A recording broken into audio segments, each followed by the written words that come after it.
দিন যাচ্ছে তত দায়িত্ব বাড়তেছে, কারণ মানুষ বয়স বাড়লে দায়িত্ব বাড়ে। আমারও কিন্তু সেম।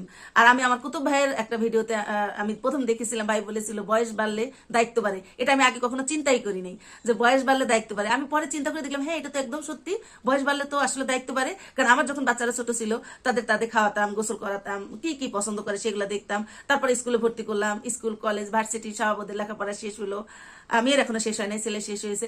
এখন কিন্তু আমার দায়িত্বটা মনে হয় আরো বেশি, আরো বেশি দায়িত্ব বাড়তেছে। অনেক মেহমান আপ্যায়ন এখন একটু বেশি থাকে, যেটা একটা টাইমে খুব কম থাকতো। মানে এখন হয়তো দেখা যায় যে এখন ব্যস্ততা, যেমন আমার একটা পেজ আছে সেটা নিয়ে কিছু ব্যস্ততা আছে, ছেলে মেয়ে বড় হয়েছে তাদের কিছু ব্যস্ততা আছে। যেমন আগে যখন আর স্কুল থেকে আসতো তখন কি খেতো, কখন পড়তে যাবে, কখন কোচিং এ যাবে, কখন বাসায় টিচার আসবে, সেগুলো না চিন্তা করতাম। আর এখন চিন্তা করি কি, সকালে তো অফিসে যাবে, অফিস থেকে সে কি খাবে, সন্ধ্যায় কি খাবে, রাতে কি খাবে, পরের দিন সকালে কি খাবে, ছেলের কি লাগবে, ছেলের কোন কাপড় ধুইতে হবে, কোনটা আয়রন করতে হবে, বা ওদের কোনো কিছু লাগবে কিনা, ও কখন বাইরে যাবে, কখন ও বেশিরভাগ ভিজিটার, তো বিভিন্ন টাইমে ও বাইরে যায়, ভিজিটে যায়।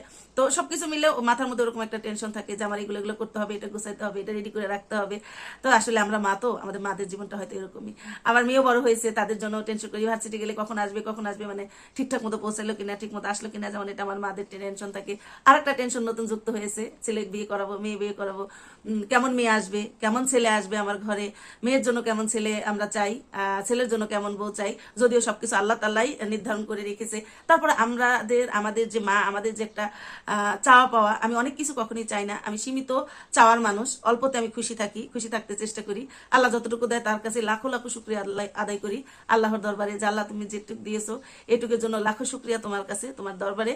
তো আমি এখন আল্লাহর কাছে সবসময় একটা জিনিস চাই, আল্লাহ তুমি আমাকে সুস্থ রাখো, আমার পরিবারকে ভালো রেখো, তাদের নেক আমলে রেখো, নেক হায়াতে রেখো, আল্লাহ যেন কোনো বিপদ আপদ না দেয়, সেগুলো চিন্তা করি। আর একটা চিন্তা করি, আল্লাহ আমার দুইটা ফ্যামিলির সাথে আমি নতুনত্ব বন্ধুত্ব বানাবো।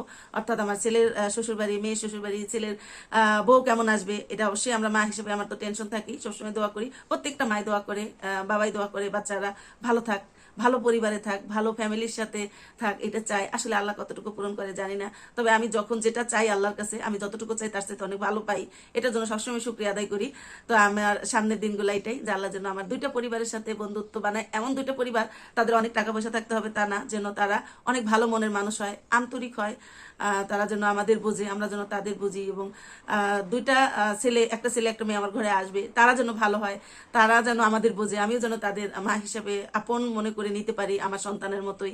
কারণ আমার ছেলের মেয়েকে বিয়ে দিব, শ্বশুরবাড়ি যাবে, ছেলেকে বিয়ে করাবো, বউ আমার কাছে আসবে, দুটাই যেন সমান প্রাধান্য থাকে। যেমন আমার ছেলের থেকে যেন আমি ছেলের বউকে বেশি ভালোবাসি, রাখতে পারি, মেয়ের ক্ষেত্রেও সেম, যেন মেয়ের থেকেও জামাইটা আমার বেশি মানে আন্তরিক হয়। মেয়ে তো আলহামদুলিল্লাহ, আমার ছেলে মেয়ে তো ভালো, তারপরেও কিন্তু এটা মা হিসাবে সবসময় আমি এটা চাই আল্লাহর কাছে।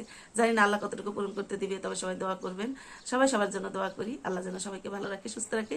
বিদায় নিচ্ছি, আল্লাহ হাফেজ।